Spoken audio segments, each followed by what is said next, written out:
Florent Bazin vous informe sur Europe 1. Si vous faites le plein en ce moment, je dis pas forcément à l'instant, mais ces jours-ci, ça n'a pas pu vous échapper, ça flambe ou ça continue de flamber à la pompe. On a relevé hier, c'était les moyennes publiées, ça nous a incité évidemment à faire cette émission. Vous l'imaginez, 1,55 pour le super, plus d'1,40 pour le diesel. On n'avait pas vu ça depuis 4 ans pour l'un et 5 ans pour l'autre. On dépense aujourd'hui, on a vérifié, pour sa voiture autant que pour se nourrir dans le budget d'un ménage. Donc il n'y a évidemment pas que l'essence et on voulait faire les comptes ce soir avec vous. Donc vous nous appelez évidemment au 39 21.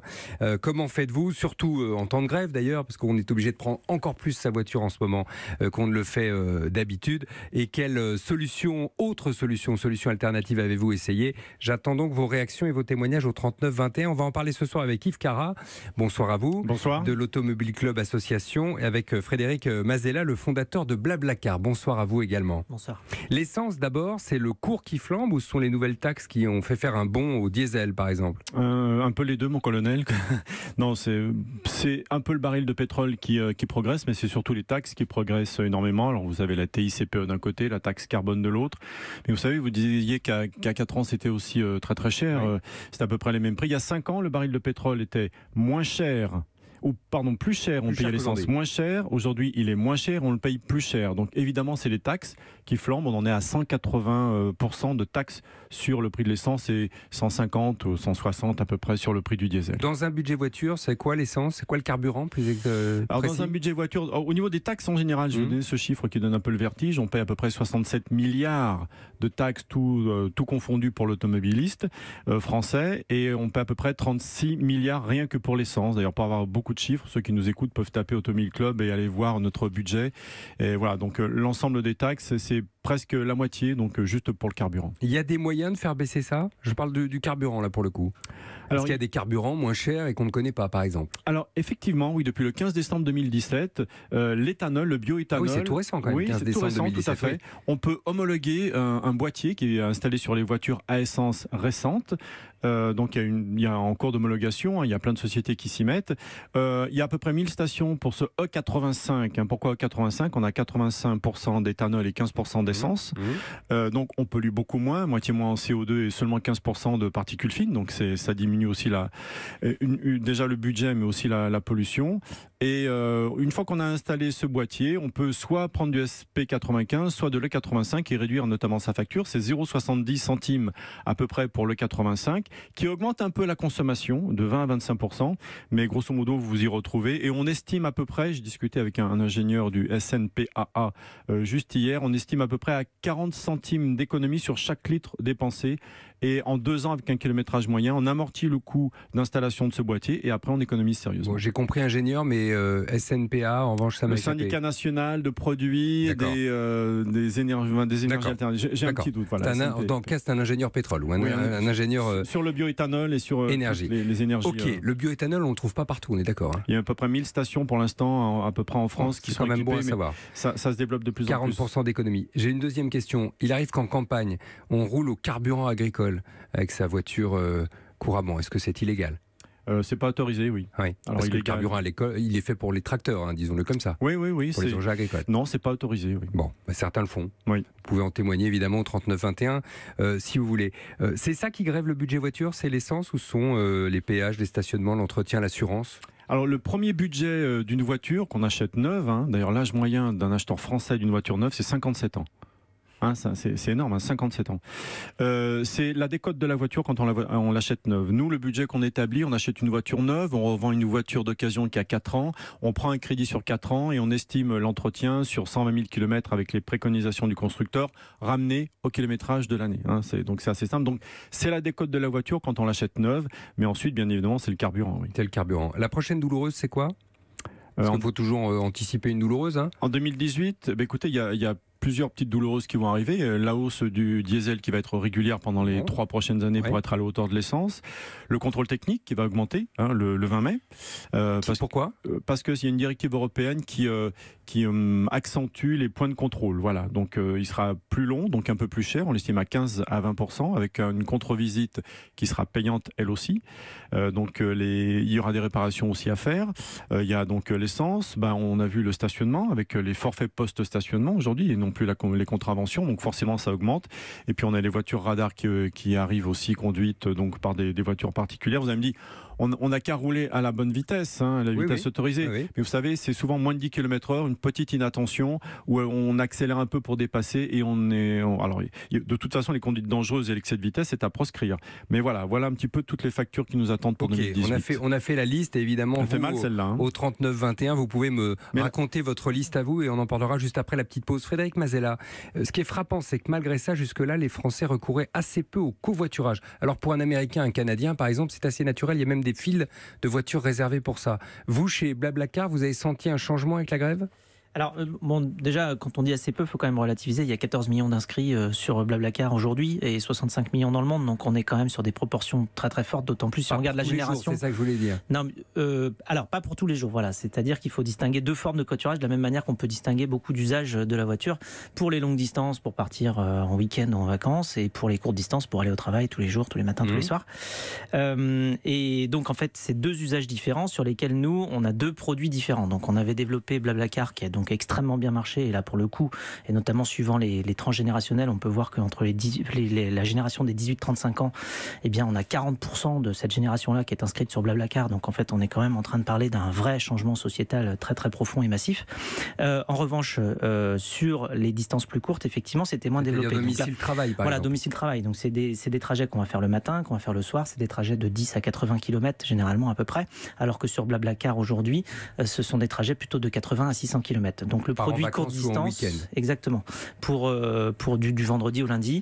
Typiquement, Blablacar est utilisé aujourd'hui sur des distances de 80 à 600 km pour faire des déplacements de week-end du vendredi au lundi. Et Blabla Lines, qui est donc notre nouveau produit courte distance, lui est utilisé plutôt du lundi au vendredi pour aller et venir au travail. Donc j'en reviens à ma question. Là, cet usage-là, pendant la grève, exactement, cet usage-là a explosé. Je me devais d'expliquer qu'effectivement c'est deux activités différentes. Et donc sur le covoiturage courte distance, là on a vu très clairement, depuis le début de la grève, une multiplication de l'usage par 10.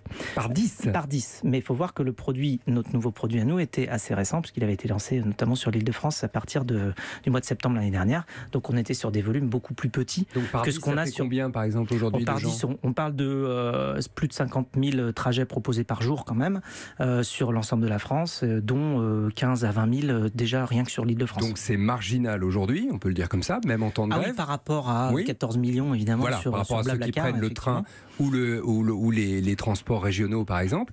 Mais vous dites, ça c'est un usage qui est en train de se développer ou qui peut prendre. Enfin, vous pariez là-dessus.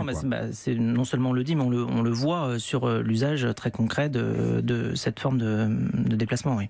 Ça se développe très très fortement actuellement. Alors le covoiturage, évidemment, c'est une solution. Vous en avez peut-être d'autres. Vous avez trouvé des façons de rouler moins cher ou de plus rouler peut-être. Peut-être un autre mode de transport. Je ne sais pas où vous habitez. Ça dépend évidemment de l'endroit où on habite. On en parle au 39-21 après une petite pause. Pour intervenir sur Europe 1, appelez le 39-21. 50 centimes la minute. Ah, c'était sympa de vous avoir pour ce barbecue. Faut qu'on se refasse ça, hein. Bah oui, pourquoi pas demain? Et samedi aussi. Ah, mais même dimanche. Bon, peut-être pas. On revient quand vous voulez.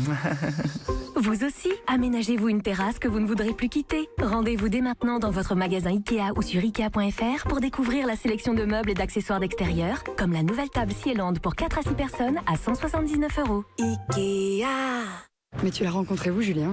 Sur Mythique. J'ai demandé à la coach virtuelle de me trouver un mec avec un petit grain de folie. Et le premier profil qu'elle m'a proposé, c'était lui.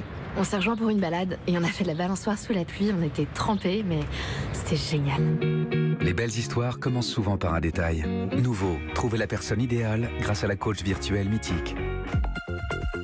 Europe Soir, Laurent Bazin sur Europe 1. Voilà, on regarde la facture. Si vous avez une voiture en ce moment, vous avez peut-être fait les comptes et vous êtes aperçu que l'addition avait tendance à flamber. On en parle au 39-21 et on en parle en studio avec Yves Carra de l'Automobile Club Association et Frédéric Mazella, le fondateur de Blablacar. On en parle aussi avec Maria. Bonsoir à vous, Maria. Bonsoir, Laurent. Vous nous appelez de l'Isère, Maria. Alors c'est Tullins si c'est l'Isère, non ? Oui, exactement. Voilà, j'ai bon. Alors votre budget, vous avez calculé ? Oui, je dépense à peu près tous les mois 400 € pour aller travailler. Et ça fait à peu près 20% de mon salaire. 20% de votre salaire ? Je dépense à peu près un peu plus de 200 € par mois en essence et un peu moins de 200 € en péage. Combien vous faites de... C'est important que vous disiez ça, la proportion, ça semble très importante, la proportion entre l'essence et le péage. C'est parce que c'est exclusivement de l'autoroute que vous faites quand vous vous déplacez? Oui, je travaille à peu près à 100 km de chez moi. Je suis enseignant dans le secondaire, dans l'éducation publique. Et donc voilà, cette année, j'étais affectée dans un établissement qui est assez loin de chez moi. Donc je fais à peu près 100 km le matin et 100 km le soir, 4 fois par semaine. Donc ça veut dire beaucoup de kilomètres. Et je pourrais prendre des petites routes, mais ça ferait des trajets beaucoup plus longs.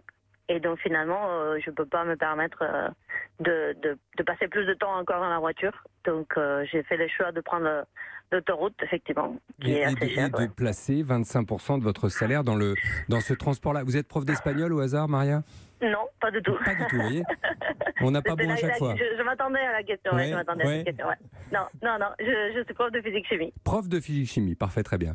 Vous dites c'est difficilement tenable. Quelle solution on peut donner à Maria? Il y a une solution dans son cas? Se préparer pour le Tour de France avec un vélo, mais ça, c'est pas une bonne idée. 100 km ça ferait le beaucoup. matin et le soir, c'est un peu compliqué. Non, mais évidemment, allez-y, Frédéric. La solution de covoiturage courte distance, enfin quotidienne. Donc évidemment, là, on est sur des distances qui sont assez longues, mais en tout cas extrêmement régulières, le matin et le soir. 100 km, typiquement, en covoiturage matin et soir, vous pouvez économiser au moins 2000, si ce n'est 2500 € par an, rien qu'en partageant les frais, puisque le principe du covoiturage, vous le savez, c'est de partager les frais entre les personnes qui sont dans le véhicule. Donc en fait, le conducteur propose ses places et puis le passager va pouvoir tout simplement participer aux frais et à ce moment-là alléger très considérablement la note justement du conducteur par rapport à tous ces frais, que ce soit essence ou péage. Vous avez essayé, Maria, parce que vous avez votre voiture, on a compris. L'année dernière, j'étais dans un autre établissement. Bon, c'est un peu plus compliqué que ça, mais on va dire comme ça. J'étais dans un autre établissement et il y avait des personnes avec qui je faisais du covoiturage régulièrement sur Blablacar ou autre, et ça marchait assez bien. Cette année, je suis sur un autre établissement qui est un peu plus loin. Il y a moins de personnes et ça m'est arrivé 2 fois. Je suis dans un établissement à Tignes-Jamzieu qui est juste à côté de l'aéroport de Lyon-Saint-Exupéry. Et ça m'est arrivé pour 2 fois des personnes qui ont pris le trajet et qui en fait voulaient que je les amène à l'aéroport. Ah oui, d'accord. Pas à Tignes. Donc heureusement je peux arrêter ça avant de les avoir dans ma voiture, mais ça m'a fait prendre un peu peur, honnêtement. Je me suis dit un jour je vais me trouver avec quelqu'un qui va m'obliger en quelque sorte à l'amener là où je ne peux pas les amener. Oui, vous n'êtes pas taxi. Vous n'êtes pas taxi. Vous êtes prof de physique-chimie et vous allez dans votre collège ou dans votre lycée. Donc voilà. C'est pour ça que j'ai arrêté. Ouais, je comprends. Parce que c'était pas une solution pour moi cette année. On peut le préciser sur une des plateformes, soit Blablacar ou une autre, mais sur les plateformes de covoiturage, on peut préciser ça? Justement, nous, notre nouveau produit Blabla Lines, il prend en compte l'itinéraire exact que vous allez préciser. Donc, justement, sur ce produit-là, qui lui est récent, puisque là, vous parlez d'une situation d'il y a 1 an, où effectivement, il y a 1 an, on n'avait que notre solution longue distance qui n'était pas faite exactement pareil. Mais sur Blabla Lines, là, on a véritablement la possibilité de ne pas faire de détour. Donc vous ne pouvez pas trouver des gens qui vous demanderont de faire un grand détour. Donc c'est déjà une avancée. Ça se retente, Maria. Merci de votre appel en tout cas depuis Tulins dans l'Isère, parce que je trouve que votre histoire est quand même très emblématique. Quand même. Ouais. C'est un cas exceptionnel d'être obligé de prendre l'autoroute pour aller plus vite, de faire 100 km pour aller travailler, c'est beaucoup. Dans l'éducation nationale, je pense que c'est pas si rare. Oui, c'est pas si rare, mais elle n'a pas de chance d'être nommée très loin de chez elle. Oui, tout à fait, c'est vrai. Mais c'est vrai que dans ces cas-là, le covoiturage pour être déposé, moi j'ai utilisé d'ailleurs Blablacar pour aller à Lyon et La Rochelle, c'était vraiment très pratique. Pendant les grèves c'était le 22 mars exactement. Il y avait un préavis de grève à la SNCF, c'était pour l'éviter, tout à fait, pour être sûr d'y arriver. Est-ce que demain on se paiera encore une voiture ou pas ? Ou est-ce que c'est un vieux modèle ? C'est vrai que le mode d'usage des véhicules évolue énormément, c'est-à-dire qu'on se rend compte qu'on a besoin d'une voiture pour se déplacer, on n'a pas forcément besoin d'une voiture pour la garer dans son garage. Mais ça, c'est les jeunes plutôt ? Alors, les jeunes avancent dans une direction qui est, notamment par rapport au prix pour passer son permis, eh bien, ils sont dans une direction où ils passent de moins en moins le permis, en tout cas quand ils sont très jeunes. Ça ne veut pas dire qu'ils ne passent pas le permis un petit peu plus tard, mais ça veut dire que la date d'obtention du permis n'est plus forcément à 18 ou 19 ans, mais elle est peut-être plutôt à 22, 23, 25. Et donc, effectivement, il y a un usage de l'automobile qui se développe qui est complètement différent, qui est plus en mode de partage, notamment avec toutes les applis dont on dispose aujourd'hui pour pouvoir pouvoir se déplacer. Moi, je ne compte pas le nombre de gens que j'ai rencontrés, on va dire des gens qui ont des enfants qui vont avoir 18, 20 ou 25 ans, qui me disent j'ai dit à mon fils de passer son permis, il m'a dit papa, j'en ai pas besoin parce que il vit en ville, parce que je me déplace. Non, parce que je me déplace avec toutes les applis de mobilité dont on dispose aujourd'hui, que ce soit du Vélib, du VTC, du covoiturage. Enfin voilà, on a tout, de la location de voitures entre particuliers. Y compris dans les zones moins urbanisées pour le coup. Bah non, pas du tout. Justement, au bout d'un moment, c'est vrai qu'on peut se passer d'une voiture quand on est en paysage urbain ou périurbain, célibataire ou en couple. Dès qu'on a un enfant ou deux enfants, et je fais beaucoup d'émissions et quand on discute avec des auditeurs, ils disent moi j'ai pu m'en passer tant que j'avais pas d'enfant, mais après c'est compliqué. Il faut amener le petit à la crèche, il faut l'amener au sport, on part en week-end, on a la poussette. Enfin bon, ça c'est du quotidien. Il faut rappeler ce chiffre aussi. Aujourd'hui, c'est pas juste un plaisir, c'est vraiment très utile la voiture. 88% des déplacements des Français aujourd'hui se font par la route. Alors fret et personnes. Donc oui, bien sûr, il faut un petit peu moins de voitures et peut-être mieux de voitures. Il faut qu'elles polluent moins. Il faut qu'on puisse la partager, mais voilà, faut pas Encore une fois, c'est naturel chez certains. Je citais les États-Unis tout à l'heure, c'est naturel le covoiturage aux États-Unis. Alors, disons qu'il y a des voies réservées. Ça ne veut pas dire qu'il y a un usage massif aujourd'hui, parce qu'en fait, la problématique des voies réservées, c'est qu'il faut qu'elles le soient sur suffisamment longtemps. C'est-à-dire qu'on les voit effectivement quand on va aux États-Unis, on voit ce qui s'appelle les HOV lanes, donc High Occupancy Vehicles, ou les carpool lanes. Donc, on voit effectivement qu'il y a des voies réservées. Bon, déjà pour pouvoir le faire, il faut avoir des autoroutes suffisamment larges pour pouvoir réserver une voie au covoiturage. Mais aussi, c'est pas forcément un gage d'usage massif. Cela dit, effectivement, dans les habitudes quotidiennes, il y a certaines régions aux États-Unis où c'est bien développé, le covoiturage. Frédéric Mazella, fondateur de Blablacar, merci d'avoir été avec nous ce soir. C'était très éclairant, notamment sur les changements d'usage de la voiture. Merci à vous, Yves Cara. Éclairant merci. Également, factuel, c'était bien. De l'Automobile Club Association, je donne mes bons points. Comme on était avec Maria, qui est prof tout à l'heure, je fais moi aussi mon prof 2 secondes. Non, je plaisante, bien sûr. Merci à Maria qui nous appelait de Tullins. J'espère que vous trouverez une solution de covoiturage pour vous rendre dans votre lycée vers Lyon. On lance un appel. Tullins vers Lyon, autour de Lyon, Saint-Exupéry. N'hésitez pas, on vous mettra en relation avec Maria. Vous appelez le 39 21 et on arrange l'affaire. Ou Blablacar ou d'autres plateformes, bien sûr. On l'arrange tous les jours. Oui.